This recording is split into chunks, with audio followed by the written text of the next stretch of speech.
Hello everybody and welcome to Forever Rugby on Forever Sport, and the Cheetahs have just decimated the Sharks 37 points to 10.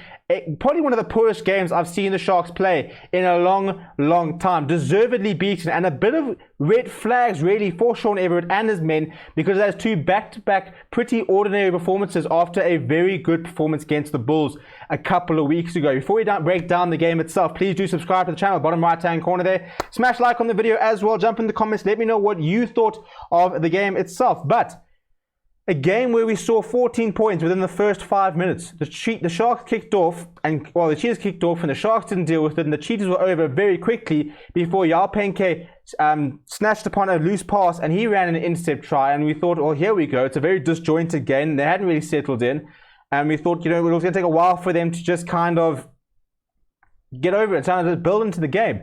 But the Sharks just pretty much got progressively worse as the game went on. The handling errors were appalling. Scrums were pretty much, the Cheetahs were more dominant. I mean, the Sharks had a couple of big moments, but the scrums, there were a lot of resets throughout the game. But I mean, you just looked at the Sharks and they almost looked like they ran out of ideas. And when they tried to be a bit more expansive, they inevitably knocked it on, or there's a forward pass. I mean, there's so many forward passes, so many knock-ons, so many penalties conceded. It was just a very poor disciplined performance by the side from Durban. And the Cheetahs were very good in that they made their chances count. And a bonus point try, that blows up the entire competition, because the Cheetahs are currently now on 26 points, which means they're right on the tails of the likes of the Sharks. So if you have a look at the log, as a result of that game itself, the Cheetahs move up to 26 points, just 2 points behind the Sharks, and 3 points behind the Lions, and 5 points behind the Western Province. The Cheetahs will play the Western Province next. And if you look at the fixtures, next weekend it will be the Pumas versus the Lions. So you're backing the Lions to win that. The Sharks take on the Griquas. So the Sharks will have to put in a big performance, but they also have to play probably their best side because of this result itself. And the Cheetahs take on the Western Province. A win for the Cheetahs puts them in contention with the semi-finals. Following that, in the midweek, the Bulls will take on the Lions on Wednesday, the 6th of January. Before, on that weekend, the Cheetahs will face the Griquas. So you've got to back the Cheetahs there. Before the Sharks take on the Western Province. And that could very much be a game it could almost be a quarter-final, especially for the Sharks, because at this stage, it looks like if the results don't go the right way, the Cheetahs could be ahead of the Sharks. So some very interesting weeks ahead. But if you look at this particular game, I thought a couple of players would stand out for the Cheetahs. First of all, Jean-Ray Rudolph. What a signing he has become. He's very good at the breakdown. He's very physical. He's a massive ball carrier. He is has quickly become one of the main players within the Cheetahs. Secondly, the boot of Francois Steyn just gets better and better. He kicked absolutely brilliantly today. He nailed every single kick. Whereas the Sharks, well, we wouldn't actually really know, to be fair, because the Sharks turned down too many kickable opportunities. They had opportunities in the first time. They turned down 2 very kickable opportunities, and they could have gone into half-time, 11 points behind.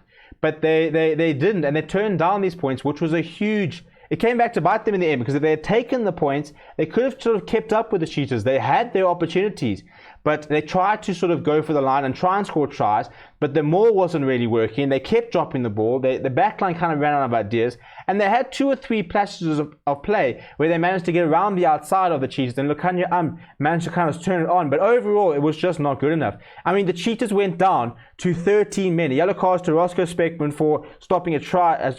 It turned out to be a try-saving yellow card, because the Sharks were about to score through Werner Koch, and Roscoe Speckman tackled him without the ball, and as a result he was sent off.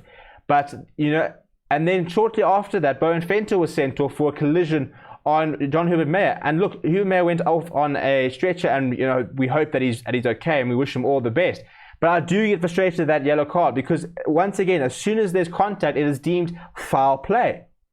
And we start with, it should be a red card, and then we try and work it down to a yellow card, which is absolute nonsense. And it's really a really dark period in the game. In that, I understand we are trying to reduce concussion. I understand all of this.